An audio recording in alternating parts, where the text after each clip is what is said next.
अध्याय 7 संसार आसक्त लोगों का जीवन। संसारी जीव के लक्षण। मनुष्य दो प्रकार के होते हैं, मानुस और मनहोस। जो मनुष्य भगवान के लिए व्याकुल होते हैं वे मनहोस हैं, और जो कामनी कांचन के पीछे पागल बने रहते हैं वे साधारण मनुष्य हैं। जिस प्रकार एक ही किस्म का मुखौटा लगाकर कई तरह के लोग घूम सकते हैं, उसी प्रकार मनुष्य का चोला धारण कर घूमने वाले तरह तरह के प्राणी पाए जाते हैं। ऊपर से सभी देखने में मनुष्य जैसे दिखाई देते हैं, पर कोई खतरनाक चीता है तो कोई भयंकर रीछ है, कोई धूर्त लोमड़ी है तो कोई जहरीला सांप जैसा होता है। जिस प्रकार चलनी सार युक्त वस्तुओं को छानकर बाहर निकाल देती है और असार वस्तुओं को अपने में रख लेती है, उसी प्रकार दुर्जन व्यक्ति अच्छी बातों को तो छोड़ देते हैं पर बुरी बातों को अपने में रख लेते हैं। सूप का स्वभाव इसके ठीक विपरीत होता है। सज्जनों का स्वभाव सूप ही की तरह सारग्राही होता है। संसार में कुछ लोग ऐसे होते हैं जिनके जीवन में किसी प्रकार का बंधन नहीं होता, किंतु ऐसा होते हुए भी वे स्वयं ही किसी न किसी वस्तु से नाता जोड़कर स्वयं को आसक्ति के बंधन में बांध लेते हैं। वे मुक्त होना नहीं चाहते। अगर किसी व्यक्ति के स्वयं का कोई परिवार ना हो और ना ही उसके कोई सगे संबंधियों की देखरेख का भार ही हो, तो वह कोई कुत्ता, बिल्ली, बंदर या तोता पाल लेता है और किसी तरह अपनी संसार तृष्णा को तृप्त करना चाहता है। मनुष्य पर माया का ऐसा ही जबरदस्त प्रभाव है। हाल ही में जन्मा हुआ बछड़ा बहुत फुर्तीला नजर आता है। वह अपनी माँ का दूध पीता और दिन भर मस्ती में उछलता कूदता रहता है, परंतु कुछ दिनों बाद जैसे ही उसके गले में रस्सी बांध दी जाती है, वह सूखने लग जाता है।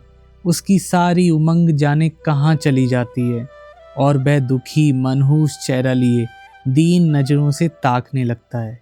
इसी प्रकार जब तक कोई युवक संसार की झंझटों से मुक्त रहता है, तब तक वह आनंद और उत्साह से पूर्ण रहता है, परंतु जैसे ही वह विवाह बंधन में बंधकर संसार में फंस जाता है और उस पर अपने परिवार की जिम्मेदारी का बोझ लाद दिया जाता है, उसका सारा आनंद जाने कहाँ लापता हो जाता है।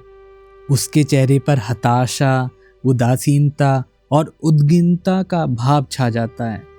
उसके चेहरे की रौनक, गालों की लाली सब उड़ जाती है और चिंता के कारण ललाट पर बल पड़ जाते हैं। जो जीवन भर पवन की तरह मुक्त खिले फूल जैसा ताजा और ओस कण जैसा पवित्र बालक बना रह सकता है, केवल वही धन्य है। जिस प्रकार छोटे बालक या बालिका को संभोग सुख क्या है यह नहीं समझाया जा सकता, उसी प्रकार विषय आसक्त संसारी जीव को ब्रह्मानंद नहीं समझाया जा सकता। संसारी जीव संसार में सदा असहाय दुख और कलेश भोगता रहता है, किंतु फिर भी वह कामिनी कांचन का चस्का छोड़कर भगवान में मन नहीं लगा पाता। संसारी जीव को धर्म प्रसंग नहीं सुहाता। वह स्वयं तो कभी भजन कीर्तन या हरि नाम सुनता ही नहीं है, बल्कि दूसरों को भी सुनने नहीं देता। वह धार्मिक संस्थाओं और धर्म आत्माओं की निंदा करता है, और कोई ईश्वर की उपासना करे तो उसकी हंसी उड़ाता है। यहाँ भक्तों के साथ कभी कभी यानी कि दक्षिणेश्वर में विषय आसक्त संसारी लोग भी आ जाते हैं। उन्हें धर्म संबंधी बातें बिल्कुल नहीं सुहाती। अगर उनके साथी अधिक देर तक धर्म प्रसंग सुनते रहें तो वे बेचैनी से अधीर हो उठते हैं।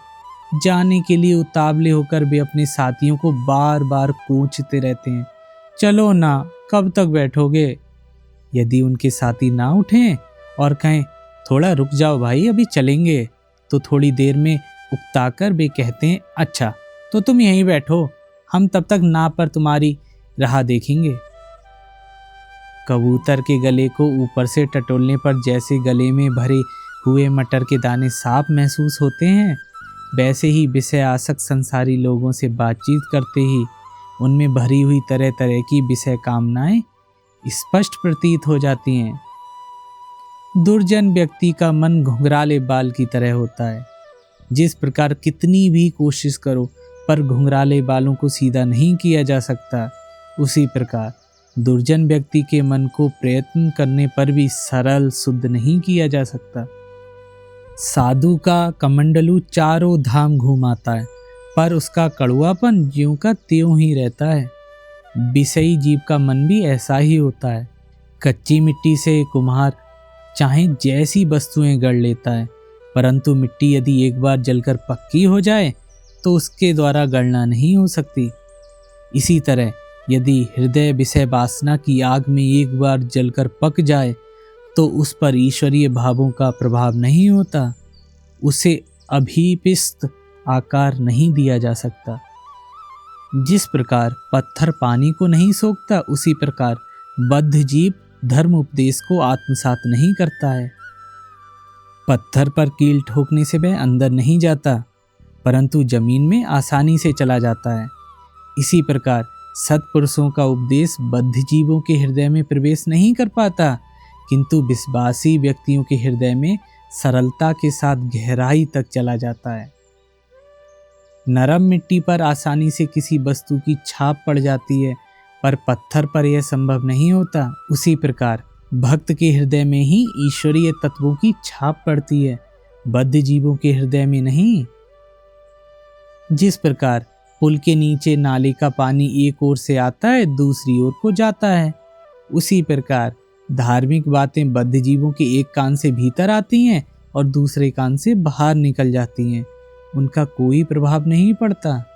संसार आसक्त व्यक्ति किस प्रकार का होता है? वह मानो हांडी में पाले हुए नेवले की तरह होता है। नेवला पालने वाले नेवले के लिए दीवार पर एक हांडी या गमला लटका देते हैं और नेवले के गले में एक रस्सी बांधकर उसके दूसरे छोर में एक भारी ईंट बांध देते हैं। नेवला हांडी में से निकलकर दीवार नीचे उतरकर इधर उधर घूमता है, पर जब आहट पाकर चौंक जाता है तो झट ऊपर चढ़कर हांडी में छिप जाता है, परंतु वह हांडी में अधिक समय तक नहीं रह पाता। उसके गले की रस्सी के दूसरे छोर पर जो ईंट बंधी होती है, उसका भार उसे नीचे खींच लाता है।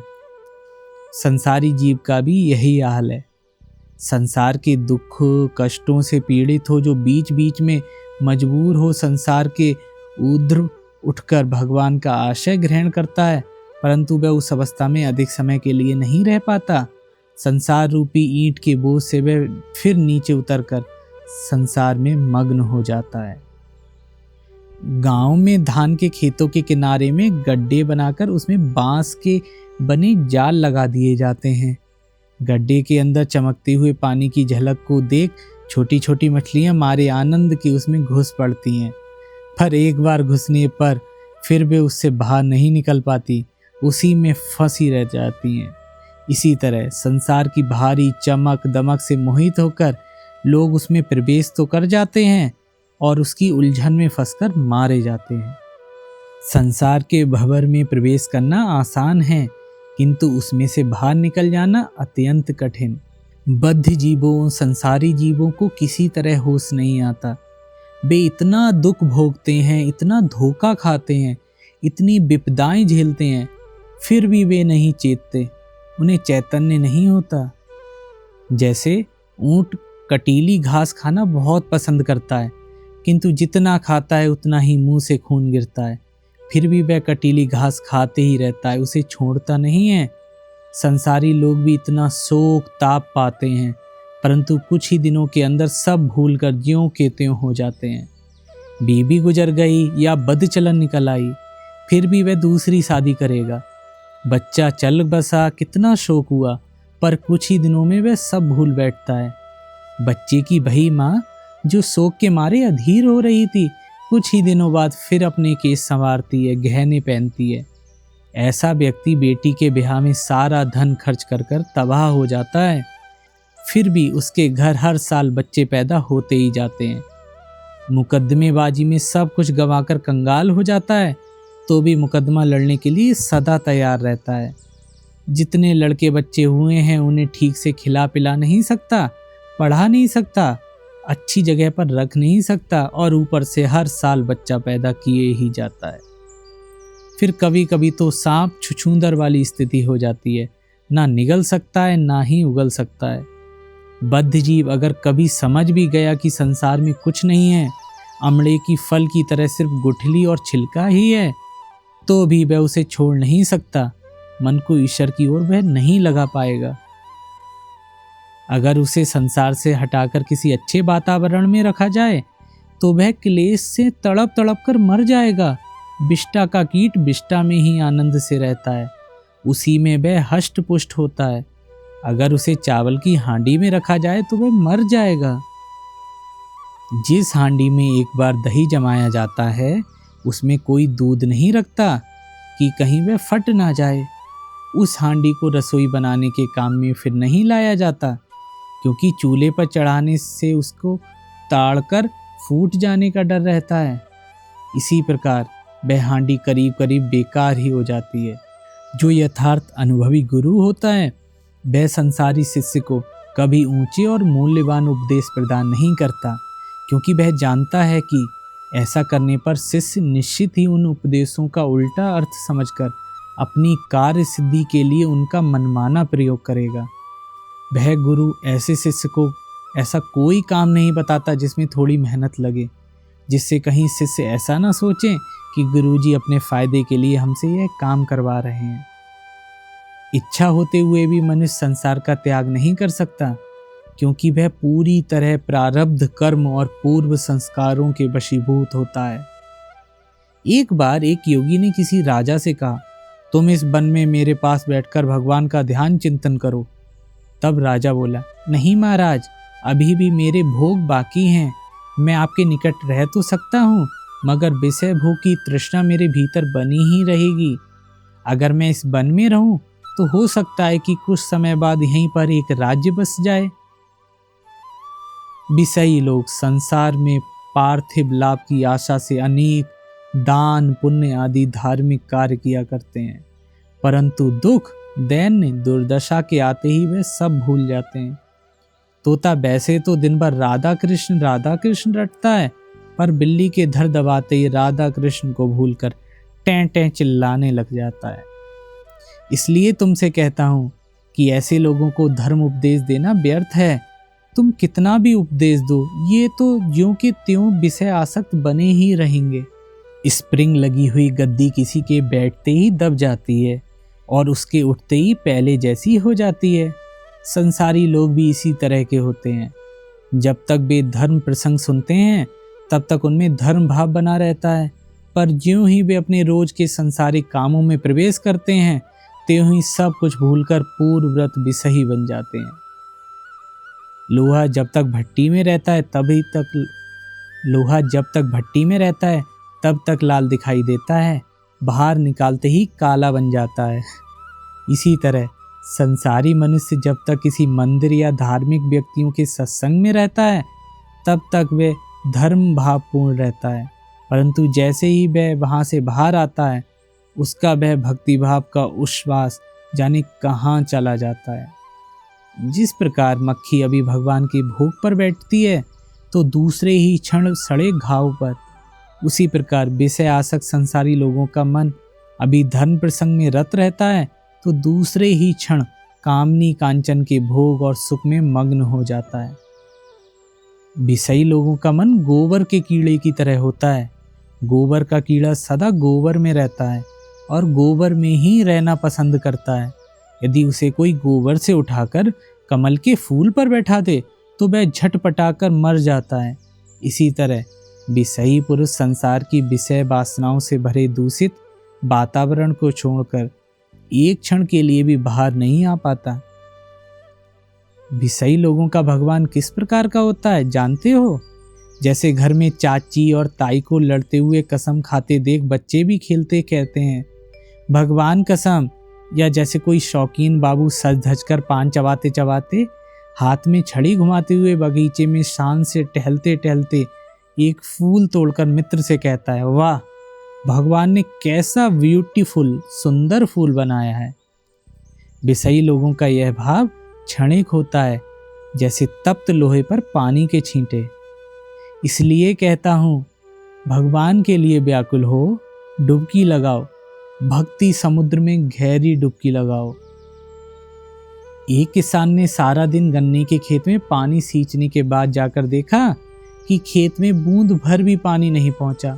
खेत में कुछ बड़े बड़े बिल थे और सारा पानी उन बिलों से होकर दूसरी ओर बह गया। इसी प्रकार जो व्यक्ति मन में विषय वासना, मान, यश, सुख सुविधा की आकांक्षा रखते हुए ईश्वर की उपासना करता है, वह यदि जीवन भर भी नियमित रूप से साधना करे तो भी अंत में वह यही देखेगा कि उसकी सारी साधना उन वासना रूपी बिलों से बाहर निकल गई और वह जैसा का तैसा ही रह गया, तनिक भी प्रगति नहीं कर पाया। ईश्वर का ध्यान करते समय मन स्थिर क्यों नहीं हो पाता, जानते हो?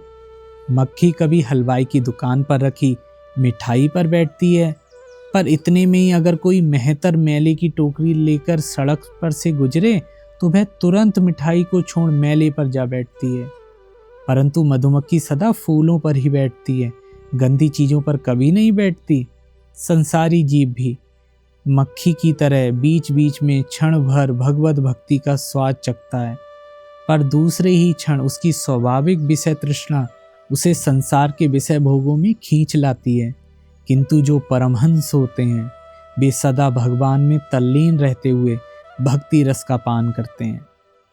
अगर किसी पर भूत का आवेश हो जाए तो सरसों के दानों पर मंत्र पढ़कर उनसे भूत उतारा जाता है, परंतु जिन सरसों के दानों के द्वारा भूत उतारना है उन्हीं के भीतर यदि भूत घुस जाए तो उनके द्वारा भूत भला कैसे उतरेगा।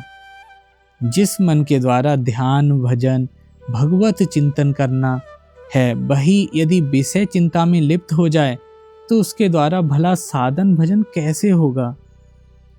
गीली दिया सलाई को तुम कितना भी घिसो वह कभी नहीं जलती, पर सूखी दिया सलाई एक बार घिसते ही तुरंत जल जाती है।